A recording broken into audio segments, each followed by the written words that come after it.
एक बार फिर से आप सभी दर्शकों का आपके अपने स्टडीमेंट्री यूट्यूब चैनल पर हार्दिक स्वागत है। आज के वीडियो में हम आपके सामने लेके आए हैं न्यू एनसीईआरटी क्लास 10th की जो बुक है उसका चैप्टर नंबर 7th और chapter number 8th। Chapter number 7th का टाइटल है वन्य एवं वन्य जीव संसाधन और चैप्टर नंबर 8th का जो टाइटल है वो है जल संसाधन। इन दोनों टॉपिकों से जो भी इम्पोर्टेंट क्वेश्चन हैं वो हम आपको इस वीडियो में दिखाएंगे। ये इम्पोर्टेंट क्वेश्चन जो हैं ये आप अगर किसी भी प्रतियोगिता परीक्षा की तैयारी कर रहे हैं तो आपके लिए बहुत ही फायदेमंद रहने वाले हैं। इन टॉपिकों से एक या दो क्वेश्चन आपकी एग्ज़ाम में पूछे जा सकते हैं।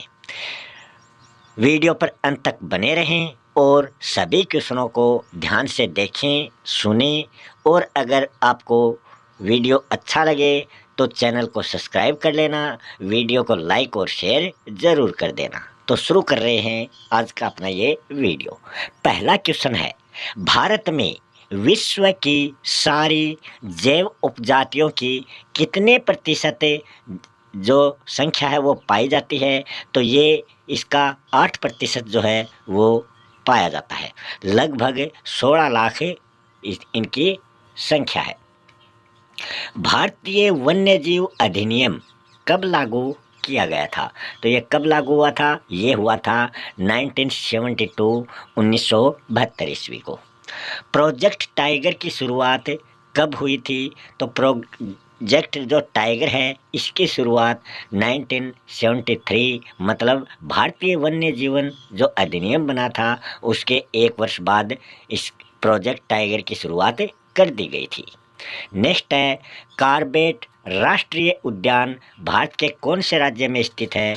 तो ये भारत का जो उत्तराखंड राज्य है वहाँ पर कॉर्बेट नेशनल पार्क स्थित है।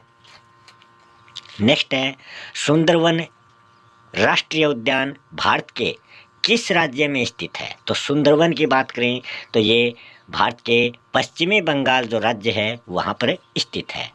बांधवगढ़ राष्ट्रीय उद्यान कहाँ पर है? तो ये भारत के मध्य प्रदेश राज्य में बांधवगढ़ राष्ट्रीय उद्यान स्थित है। फिर हम बात करें सरिस्का बाघ रिजर्व कौन से राज्य में स्थित है? तो उस राज्य की बात करें तो वो है राजस्थान।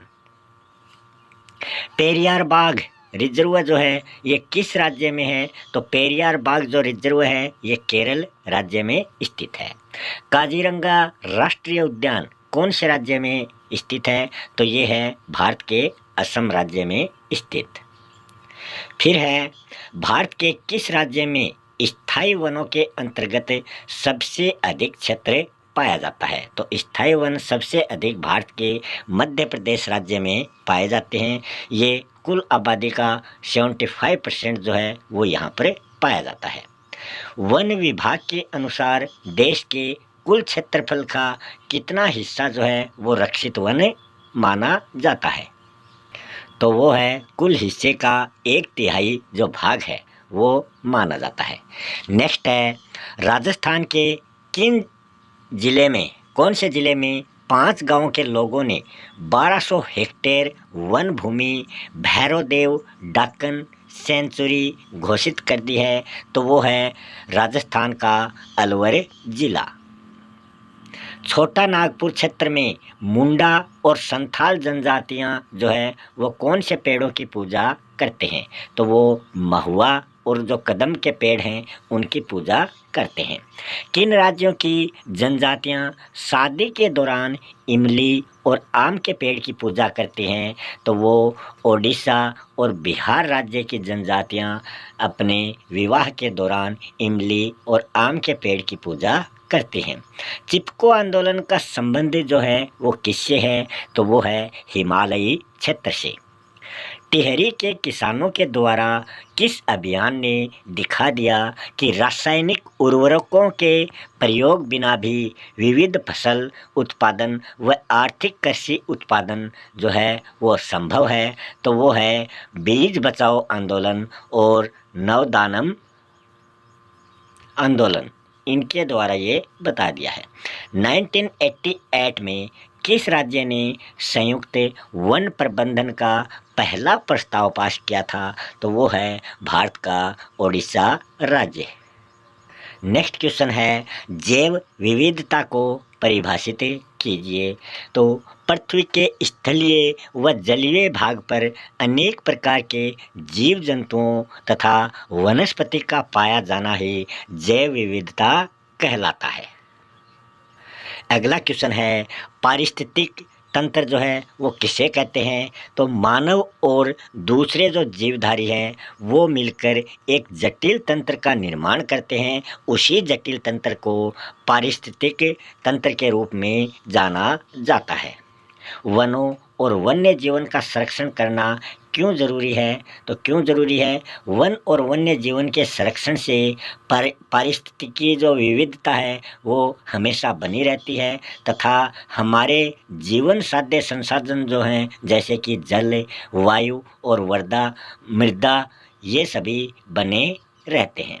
नेक्स्ट है, भारत में जैव विविधता को कम करने वाले 2 कारक कौन कौन से हैं ये आपको बताने हैं। तो इसमें पहला कारण है वन्य जीवों के आवास का विनाश, जंगली जानवरों को मारना व आखेटन।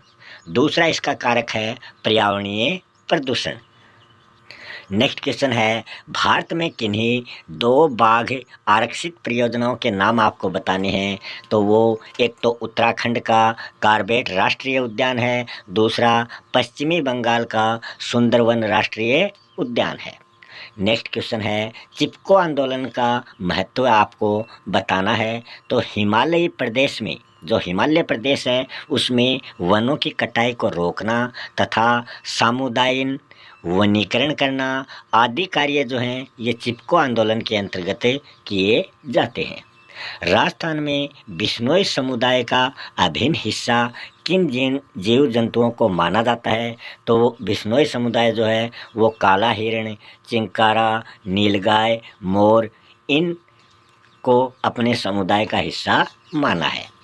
नेक्स्ट है, संयुक्त वन प्रबंधन क्या है? तो इसका जवाब हो जाएगा वन विभाग के अंतर्गत संयुक्त वन प्रबंधन क्षरित वनों के बचाव के लिए कार्य करता है। इसमें गांव के स्तर पर संस्थाएं जो हैं वो निर्मित की जाती हैं, बनाई जाती हैं, जिनमें ग्रामीण और वन विभाग के अधिकारी जो हैं वो संयुक्त रूप से कार्य करते हैं। नेक्स्ट चैप्टर है जल संसाधन। यदि आप राजस्थान के अर्ध शुष्क क्षेत्रों में निवास करते हैं तो वर्षा जल संग्रहण किस प्रकार आप करेंगे? तो इसका जवाब हो जाएगा हम राजस्थान के अर्ध शुष्क क्षेत्रों में वर्षा जल संरक्षण निम्न प्रकार से कर सकते हैं, जैसे कि खाड़ीन एवं जोहड़। राजस्थान के अर्ध शुष्क और शुष्क क्षेत्रों में खेतों में वर्षा के जल को एकत्रित करने के लिए गड्ढे बनाए जाते हैं, जिससे भूमि की सिंचाई की जा सके तथा संरक्षित जल को कृषि के काम में प्रयुक्त किया जा सके। राजस्थान के जैसलमेर जिले में खड़ीन तथा अन्य क्षेत्रों में जोहड़ जो हैं वो इसके उत्तम उदाहरण माने जाते हैं। तो कहीं कहीं ये मिसप्रिंट हो चुके हैं तो आप इनको सही कर लेना। नेक्स्ट है टांका अथवा भूमिगत टैंक। राजस्थान के अर्ध शुष्क और शुष्क क्षेत्रों में विशेष रूप से बीकानेर, फलौदी और बाड़मेर में लगभग प्रत्येक घर में पीने का जो पानी है वो संग्रहित करने के लिए भूमिगत टैंक अथवा टांका निर्मित किया जाता है। इसका आकार जो है वो एक बड़े कमरे के समान होता है और इसका आकार लगभग 6.1 मीटर गहरा, 4.27 मीटर लंबा और 2044 मीटर चौड़ा होता है। टांका यहाँ सुविकसित छतवर्षा जल संग्रहण का अभिन्न हिस्सा माना जाता है, जिसे मुख्य घर आंगन में बनाया जाता है। ये घरों की ढलवां जो छतें हैं वहाँ से पाइप के द्वारा जुड़े हुए होते हैं। छत से वर्षा का जल जो है वो नालों के माध्यम से इस भूमिगत टांके में पहुंच जाता है, जहां इसे एकत्रित किया जाता है। नेक्स्ट क्वेश्चन है, बहुउद्देशीय परियोजनाओं से होने वाले लाभ और हानियों पर अपने विचार आपको प्रकट करने हैं। तो बहुउद्देशीय परियोजनाओं से होने वाले प्रमुख जो लाभ हैं वो हम देख लेते हैं। बहुउद्देशीय परियोजनाओं के अंतर्गत जो भी बांध बने होते हैं, उन बांधों से बाढ़ों पर नियंत्रण तथा मृदा का संरक्षण इसके अंतर्गत बने बांधों के द्वारा किया जाता है।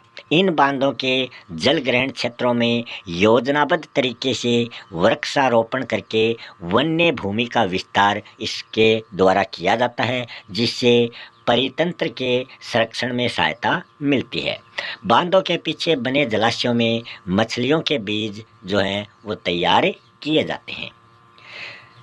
अगला इसका लाभ है, इन परियोजनाओं से पेयजल तथा कृषि हेतु सिंचाई की सुविधा भी प्राप्त होती है तथा जल विद्युत पैदा की जाती है, जिसमें घरेलू और औद्योगिक विद्युत की आपूर्ति होती है।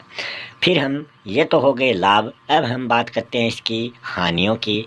तो हानियाँ जो हैं वो पहली हानि है, जलीय प्राणियों के आवास में समस्या आती है। दूसरी हानि है, बाढ़ के मैदानों में जलाशय बनाने पर वनस्पति जो है वो नष्ट हो जाती है।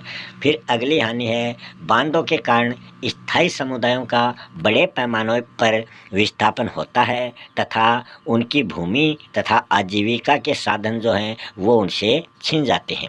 अगली हानि है, सिंचाई सुविधाओं से गंभीर पारिस्थितिकीय परिणाम जो हैं वो निकल कर सामने आते हैं। अगली हानि है, बांधों के कारण भूकंप आने की संभावना है, उसमें भी वृद्धि हो जाती है और जल जनित जो बीमारियां हैं तथा जो प्रदूषण है वो भी इनके द्वारा फैल जाता है। अगली हानि है, जलाशयों में तलछट जमा होने से वे स्वयं बाढ़ों का कारण बन जाते हैं। नेक्स्ट क्वेश्चन है, आपके अनुसार पानी के संरक्षण और प्रबंधन में बांध जो हैं वो किस प्रकार मदद करते हैं? तो पानी के संरक्षण और प्रबंध में बांध जो हैं वो निम्न प्रकार मदद कर सकते हैं। के द्वारा जल संरक्षण और प्रबंधन के द्वारा बाढ़ का नियंत्रण किया जा सकता है। बांधों से सिंचाई के लिए जल की आपूर्ति की जाती है। बांध विद्युत उत्पादन, घरेलू और औद्योगिक उपयोग, मनोरंजन, आंतरिक नौ संचालन एवं मत्स्य पालन के लिए भी उपयोगी होते हैं। नेक्स्ट क्वेश्चन है, बहुउद्देशीय परियोजनाएं जो हैं वो किस प्रकार देश को आत्मनिर्भर बनाने तथा लोगों का जीवन स्तर सुधारने में सहायक हैं? अपने शब्दों में आप स्पष्ट कीजिए। तो बहुउद्देशीय परियोजनाएं जो हैं ये देश को आत्मनिर्भर बनाने में सहायक मानी गई हैं। वो क्यों मानी गई हैं? तो पहला बिंदु है, इनसे खेती को निर्बाध गति से जल की आपूर्ति होती है, जिससे समय पर फसलों की सिंचाई होने पर कृषि उत्पादन जो है उसमें वृद्धि होती है। इन परियोजनाओं से कृषि को ऊर्जा मिलने से कृषि में मशीनीकरण जो है वो संभव हो पाया है। इन योजनाओं से उद्योगों को ऊर्जा मिलती है और देश में औद्योगिक उत्पादन बढ़ा है। तो यहाँ ये यो आ जाएगा, योजनाएं हो जाएगा, लोगों का जीवन स्तर सुधारने में सहायक, मतलब कृषि उत्पादन बढ़ने से लोगों की आय में वृद्धि होती है। अगला बिंदु है, औद्योगिक उत्पादन बढ़ने से श्रमिकों के रोजगार के अवसर जो हैं उसमें भी बढ़ोतरी होती है और उनकी आय में भी वृद्धि होती है। नेक्स्ट क्वेश्चन है, बहुउद्देशीय परियोजनाओं तथा बड़े बांधों ने नए सामाजिक आंदोलन को जन्म दिया है, इसको आपको स्पष्ट करना है। तो बहुउद्देशीय परियोजनाओं और बड़े बांधों ने अनेक सामाजिक आंदोलनों को जन्म दिया है। तो ये मिसप्रिंट हो रहे हैं जगह जगह, आप इनको सही देख कर लेना। उन आंदोलनों में मुख्य हैं नर्मदा बचाओ आंदोलन, टिहरी बांध आंदोलन। इन परियोजनाओं के विरोध तथा इनके विरुद्ध आंदोलन के अनेक कारण माने जाते हैं। इनका विरोध मुख्य रूप से स्थानीय समुदायों के वृहद स्तर पर विस्थापन के कारण होता है। इन परियोजनाओं के कारण आमतौर पर स्थानीय लोगों को उनकी जमीन, आजीविका के साधन और संसाधनों से लगाव एवं नियंत्रण जो है वो देश की बेहतरी के लिए उन्हें कुर्बान करना पड़ता है, जबकि इन स्थानीय लोगों को इन परियोजनाओं का कोई विशेष लाभ नहीं मिल पाता है। जमींदारों, बड़े किसानों, उद्योगपतियों तथा जो नगरीय केंद्र हैं उनको इनका अधिक लाभ प्राप्त होता है। अतः पर्यावरणीय मुद्दों तथा बांध से विस्थापित जो लोग होते हैं, गरीब होते हैं, उन लोगों को सरकार से पुनर्वास सुविधाएं दिलवाने हेतु इस प्रकार के नए सामाजिक आंदोलन जो हैं वो जन्म लेते हैं। अगला क्वेश्चन है, किसी क्षेत्र में जल संसाधन प्रचुर मात्रा में उपलब्ध होने पर भी वहाँ जल जो है वो जल दुर्लभता किस प्रकार संभव है, आपको उदाहरण देकर समझाना है। तो इसका जवाब हो जाएगा, किसी क्षेत्र में प्रचुर मात्रा में जल संसाधन होने के बावजूद भी वहाँ जल की अत्यधिक मांग, अतिशोषण तथा जल की खराब गुणवत्ता जो है उसके निम्न कारण उत्तरदायी हैं। पहला कारण है अत्यधिक और बढ़ती जनसंख्या और उसके परिणाम स्वरूप जल की बढ़ती मांग जल की दुर्लभता को जन्म देती है। दूसरा बिंदु है समाज के विभिन्न वर्गों में जल का असमान वितरण। तीसरा है अधिक जनसंख्या के लिए घरेलू उपयोग तथा अधिक अनाज उगाने के लिए जल संसाधनों का अतिशोषण किया जाता है। अगला बिंदु है शहरीकरण, औद्योगिकरण तथा शहरी जीवन शैली के कारण भी प्रचुर मात्रा वाले क्षेत्रों में जल दुर्लभता जो है वो दिखाई देती है। अगला बिंदु है जल की खराब गुणवत्ता जल दुर्लभता का प्रमुख कारण मानी जाती है। उदाहरण के रूप में हम बात करें, मेघालय की जो राजधानी है शिलोंग, जो कि विश्व के सर्वाधिक वर्षा वाले स्थान मासिनराम से 55 किलोमीटर दूरी पर स्थित है, जल दुर्लभता का सामना वहाँ पर किया जा रहा है। इसका कारण है अधिक जनसंख्या और शहरीकरण। नेक्स्ट क्वेश्चन है, वर्षा जल संग्रहण क्या है? वर्षा जल संग्रहण के उद्देश्यों को आपको स्पष्ट करना है। तो वर्षा जल संग्रहण जो है ये वर्षा के जल को शुष्क मौसम में उपयोग करने के लिए भंडारित करके रखना वर्षा जल संग्रहण कहलाता है। वर्षा जल संग्रहण के कई उद्देश्य हैं, जिसमें पहला है इसके अंतर्गत एकत्रित जल से शुष्क मौसम में जल की आवश्यकता की पूर्ति की जाती है। वर्षा जल संग्रहण से नदियों में आई बाढ़ पर नियंत्रण होता है। संग्रहित पानी जो है वो ज़मीन में रिस कर जाता है, जिससे भौमिक जल का जो स्तर है वो बढ़ जाता है। वर्षा जल संग्रहण के सिंचाई के साथ साथ पीने, घरेलू उपयोग आदि कार्यों के लिए भी जल उपलब्ध हो पाता है। नेक्स्ट क्वेश्चन है, भारत में जल संरक्षण एवं प्रबंधन की आवश्यकता क्यों है? ये आपको स्पष्ट करना है। भारत में जल संसाधनों के अतिशोषण और कुप्रबंधन से जल संसाधनों का ह्रास है वो हो सकता है, जिससे गंभीर समस्याओं का सामना करना पड़ता है। अतः उसके परिणाम स्वरूप पारिस्थितिकी संकट की समस्या जो है वो पैदा हो सकती है, जिसका हमारे जीवन पर गंभीर प्रभाव हो सकता है। अतः स्वयं को खाद्य संबंधी खतरों से बचाने, खाद्यान्न सुरक्षा, अपनी आजीविका और उत्पादन क्रियाओं की निरंतरता को बनाए रखने तथा अपने प्राकृतिक पारितंत्रिक को निम्नीकृत होने से बचाने के लिए समय की यही मांग है कि हम अपने जल संसाधनों का संरक्षण और प्रबंधन करें। इसके अतिरिक्त औद्योगिकरण और नगरीकरण जो है उसके कारण घरेलू व औद्योगिक जो अपशिष्ट हैं, रसायन हैं, कीटनाशक हैं आदि के कारण जल की गुणवत्ता जो है वो धीरे धीरे खराब हो रही है और पर्याप्त जल संसाधनों के होते हुए भी इन क्षेत्रों को जल की दुर्लभता का सामना करना पड़ता है। अतः आवश्यकता है कि भारत में जल का उचित संरक्षण एवं प्रबंधन हो। इसी के साथ अपना आज का ये वीडियो यहीं समाप्त होता है। मिलते हैं अगले वीडियो में किसी नए टॉपिक के साथ। तब तक के लिए आप सभी दर्शकों का बहुत बहुत धन्यवाद।